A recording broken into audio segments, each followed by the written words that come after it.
ध्रुव राठी का नाम सुना होगा आपने, बहुत अच्छे फेमस मशहूर आदमी है, मैं भी उनके क्लिप देखता हूँ, बहुत इंफॉर्मेटिव होते हैं, बहुत जानदार, शानदार, मजेदार और बहुत फायदे की चीजें होती हैं। लेकिन ध्रुव राठी साहब ने एक गड़बड़ करना शुरू कर दी है, खुदा के वजूद का इनकार, और उसके बारे में डार्विन के नजरिए को प्रोमोट करने के लिए कुछ एविडेंस अपने ख्याल के मुताबिक देना शुरू किए। उससे लोग कंफ्यूजन का शिकार हो रहे हैं। याद रखो, ये जो एथियस्ट लोग हैं या एथियस्ट के नजरियात से मुतासिर होने वाले लोग हैं, जब ये डार्विन की बात पे आते हैं, मैं कसम उठा के कह सकता हूं कि यहाँ ये डंडी बहुत मारते हैं। या तो इनको पूरी तहकीक नहीं होती, या तहकीक में जानकर गलती कर रहे होते हैं, क्योंकि इन्होंने ये फर्ज कर लिया है कि खुदा को अपनी डिक्शनरी से हर कीमत पे निकाल के ही छोड़ना है। जब आप एक चीज फर्ज कर लेते हो ना, तो फिर उसके लिए घुमाते हो आप ताने बाने। आप अगर मानते हो ना कोई क्रिएटर है, तो फंस जाते हो आप। आजादी इसमें है, क्रिएटर को अपनी डिक्शनरी से निकाल दो, और निकालने के लिए आपके पास डार्विन के अलावा कोई और रास्ता है नहीं। कैसर राजा का नाम सुना है आप लोगों ने? तो मैंने कैसर राजा से कहा था कि आप ध्रुव राठी का जवाब आप रिकॉर्ड करवाएं। इन्होंने जो रेफरेंसेस दिए हैं वो किताबों, असल किताबों में जाके आप देखें। और भी लोगों ने रिक्वेस्ट की, तो उन्होंने इसका एक बड़ा शानदार जवाब रिकॉर्ड करवाया है और बताया कि वो रेफरेंसेस ठीक नहीं है, और उसमें अगर आप पूरा पेज पढ़ेंगे तो बात कुछ और है। तो वो जरूर उसको ज्यादा से ज्यादा शेयर करें आप। भाई ये हो नहीं सकता कि खुदा ना हो, ये कोई ऐसी चीज नहीं है कि आप कहें कि इसमें दो राय हो सकती है, गॉड है या नहीं। ये तो न्यूटन का लॉ है, कोई चीज चल रही है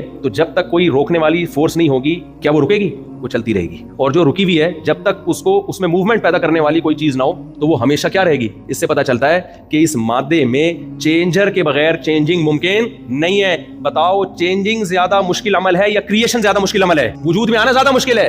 तो जिस मादे में चेंजर के बगैर चेंजिंग नहीं हो सकती, वो कमबख्त खुद से वजूद में कैसे आ गया? यहाँ एक पुराना घिसा पिटा सवाल किया जाता है कि फिर खुदा कैसे है? भाईजान, न्यूटन ने खुदा के बारे में कोई लॉ पेश नहीं किया, सही है ना? उसने इस कायनात के बारे में कानून पेश किया है। खुदा तो हमारी अकल से बालातर है, उसके बारे में तो फिजिक्स के लॉ उस पर अप्लाई होते ही नहीं है। इस कायनात को तो हम जानते हैं, हमें पता है भाई, यहाँ कुछ किए बगैर नहीं होता, खुद से कुछ भी नहीं होता यहाँ पे।